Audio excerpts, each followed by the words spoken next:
Assalamualaikum warahmatullah. Dama bëggoon doore sama kàddu di nuyu imam bu baax di ko jaajëfal tamit di ko sant ci xutbaam bi nga xam ne fàttaliwaat nañu lan mooy cosaanu bés bi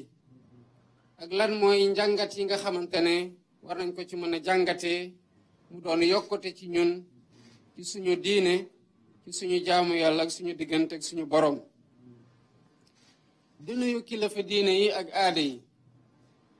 di nuyu tamit imaam yépp ak fépp fu ñu mën a nekk ci biir Sénégal di nuyu jàngalekat yi nga xamante ne ñoo nekk ci daara gi di dundal diini gi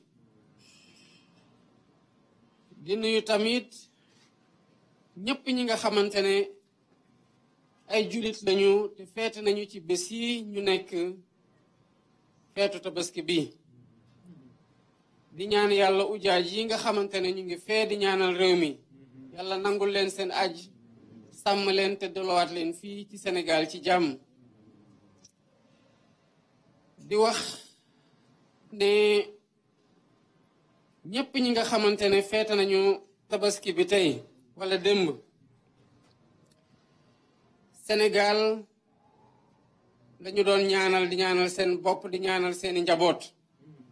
di ñaan yàlla nangu lépp li nga xamante ne wareef la ci bés bi ak lépp li nga xamante ne ñaan nañ ko suñu boroom yàlla nangul ko ci seeni bopp ci seeni njaboot ak ci réew mi di sargal tamit gouvernement bi nga xamante ne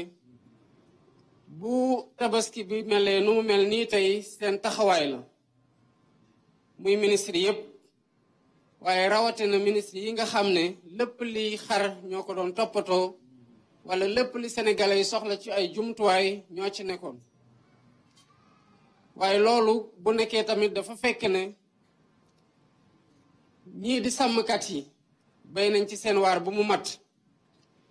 ñii di chauffeur yi yóbbu nit ñi di indi jur gi tamit am nañ ci taxawaay bi nga xamante ne moom lañ doon xaar ci ñoom waaye ñii di force de défense et de sécurité yi yore kaaraange gi ci daara yi ci luuma yi ci daral yi ci luuma yi ak ci buntu frontière u Sénégal yépp ngir lii dugg ñu mën ko sàmm mën a sàmm sénégalais yépp ba ñu mën a romb bés bi wala ñu paase ko ci jàmm di woote nag jàmm ci réew mi ak waxtaan ak diisoo ak penco niñ ko defee ci bés yi nga xamante ne ameloon nañu ko jëmale ko ci lépp li nga xamante ne mooy organiser suñu jongante yi ci li jëme réew mi Sénégal dëkkub diisoo la dëkkub waxtaan la lépp li nga xamante ne gis-gis la mën nañ ci wuutale féewaloo war na mën a am waaye féewaloo ci gis-gis warul tekki noonu réew mi benn la ku koy laaj tamit benn réew mi ngay laaj te sénégalais nga am yenn jiite loo leen di wax tamit mooy dangaa bëgg a defar kon ci diggante yooyu lépp loo xamante ne lu ñu concerné la ñun ñëpp concerné sénégalais yi nañ koy waxtaane pencoo ko tànn li nga xamante ne mooy jur jàmm mooy saxal jàmm dakk ci biir Sénégal ndax ci jàmm jooju rek le développement bi nga xamante ne quel que soit programme moom la homme politique di digg réewam ci jàmm jooju rek lay mën a nekkee bu jàmm amul leneen mënul am di woote nag sénégalais yépp ak fépp fu ñu mën a nekk rawatina kilifa diine yi ñu ñaanal réew mi yàlla saxal fi jàmm def fi jubo def fi booloo def fi mànkoo ndax ñu mën a àndandoo ci lépp li nga xamante ne aspiration la askanu Sénégal yore ko ñu mën ko songandoo mën ko daan di ñaanal ñëpp biir Sénégal ak ci bitim réew sénégalais fu mu mënti nekk